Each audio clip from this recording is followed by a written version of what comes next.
नमः शिवाय। महाशिवरात्रि व्रत, यह व्रत बहुत महत्वपूर्ण माना जाता है। इस दिन भगवान शिव के पूरे परिवार की पूजा की जाती है। आइए जानते हैं महाशिवरात्रि व्रत कथा। एक बार पार्वती ने भगवान शिव शंकर से पूछा, ऐसा कौन सा श्रेष्ठ तथा सरल व्रत पूजन है जिसे मृत्यु लोक के प्राणी आपकी कृपा सहज ही प्राप्त कर लेते हैं। उत्तर में शिवजी ने पार्वती को शिवरात्रि के व्रत का विधान बताकर यह कथा सुनाई। एक गांव में एक शिकारी रहता था। पशुओं की हत्या करके वह अपने कुटुंब को पालता था। वह एक साहूकार का ऋणी था, लेकिन उसका ऋण समय पर न चुका सका। क्रोधवश साहूकार ने शिकारी को शिवमठ में बंदी बना लिया। संयोग से उस दिन शिवरात्रि थी। शिकारी ध्यानमग्न होकर शिव संबंधी धार्मिक बातें सुनता रहा। चतुर्दशी को उसने शिवरात्रि की कथा भी सुनी। संध्या होते ही साहूकार ने उसे अपने पास बुलाया और ऋण चुकाने के विषय में बात की। शिकारी अगले दिन सारा ऋण लौटा देने का वचन देकर बंधन से छूट गया। अपनी दिनचर्या की भांति वह जंगल में शिकार के लिए निकला, लेकिन दिन भर बंदीगृह में रहने के कारण भूख प्यास से व्याकुल था। शिकार करने के लिए वह एक तालाब के किनारे बेल वृक्ष पर पड़ाव बनाने लगा। बेल वृक्ष के नीचे शिवलिंग था, जो बिलपत्रों से ढका हुआ था। शिकारी को उसका पता न चला। पड़ाव बनाते समय उसने जो टहनियाँ तोड़ी वह संयोग से शिवलिंग पर गिरी। इस प्रकार दिन भर भूखे प्यासे शिकारी का व्रत भी हो गया और शिवलिंग पर बेलपत्र भी चढ़ गए। एक पहर रात्रि बीत जाने पर एक गर्भिणी मृग तालाब पर पानी पीने पहुंची। शिकारी ने धनुष पर तीर चढ़ाकर ज्यों ही प्रत्यंचा खींची, मृगी बोली, मैं गर्भिणी हूँ, शीघ्र ही प्रसव करूंगी। तुम एक से दो जीवों की हत्या करोगे जो ठीक नहीं है। मैं अपने बच्चे को जन्म देकर शीघ्र ही तुम्हारे सामने प्रस्तुत हो जाऊंगी, तुम मुझे मार देना। शिकारी ने प्रत्यंचा ढीली कर दी और मृगी झाड़ियों में लुप्त हो गई। कुछ ही देर बाद एक और मृगी उधर से निकली। शिकारी की प्रसन्नता का ठिकाना न रहा। समीप आने पर उसने धनुष पर बाण चढ़ाया। तब उसे देख मृगी ने विनम्रता पूर्वक निवेदन किया, हे पारधी, मैं थोड़ी देर पहले ही ऋतु से निवृत्त हुई हूँ। कामातुर वीरणी हूँ, अपने प्रिय की खोज में भटक रही हूँ।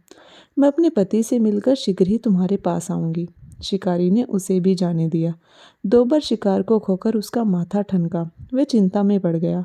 रात्रि का आखिरी पहर बीत रहा था। तभी एक अन्य मृगी अपने बच्चों के साथ उधर से निकली। शिकारी के लिए यह स्वर्णिम अवसर था।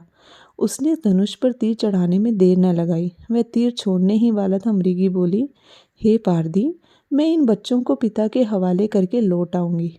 इस समय मुझे मत मार। शिकारी हंसा और बोला, सामने आए शिकार को छोड़ दूं? मैं ऐसा मूर्ख नहीं। इससे पहले मैं 2 बार अपना शिकार खो चुका हूँ। मेरे बच्चे भूख प्यास से तड़प रहे हैं।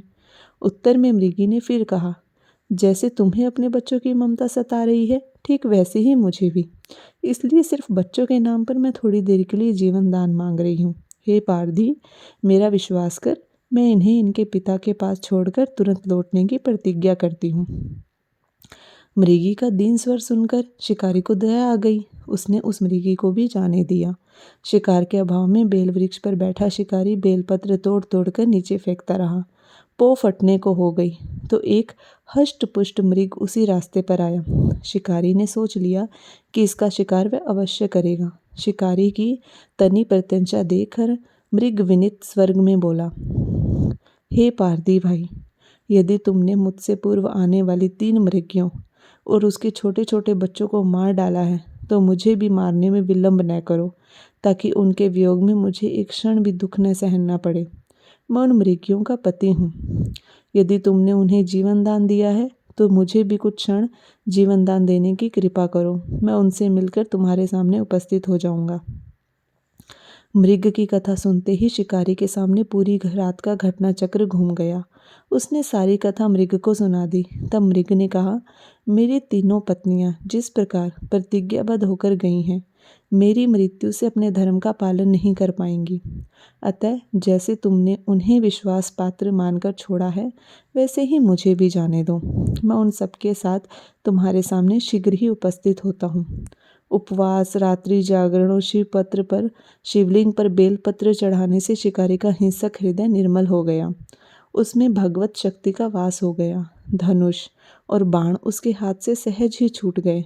भगवान शिव की अनुकंपा से उसका हिंसक हृदय कारुणिक भावों से भर गया। वह अपने अतीत के कर्मों को याद कर पश्चाताप की ज्वाला में जलने लगा। थोड़ी ही देर बाद मृग सपरिवार शिकारी के समक्ष उपस्थित हो गया ताकि वह उनका शिकार कर सके, किंतु जंगली पक्षियों की ऐसी सत्यता, सात्विकता और सामूहिक प्रेम भावना देखकर शिकारी को बड़ी ग्लानि हुई।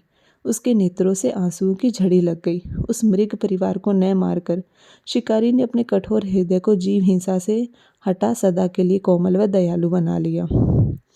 देवलोक से समस्त देव समाज भी इस घटना को देख रहा था। घटना की परिणति होते ही देव देवताओं ने पुष्प वर्षा की। तब शिकारी तथा मृग परिवार मोक्ष को प्राप्त हुए। ओम नमः शिवाय। शिव शिव शंभो।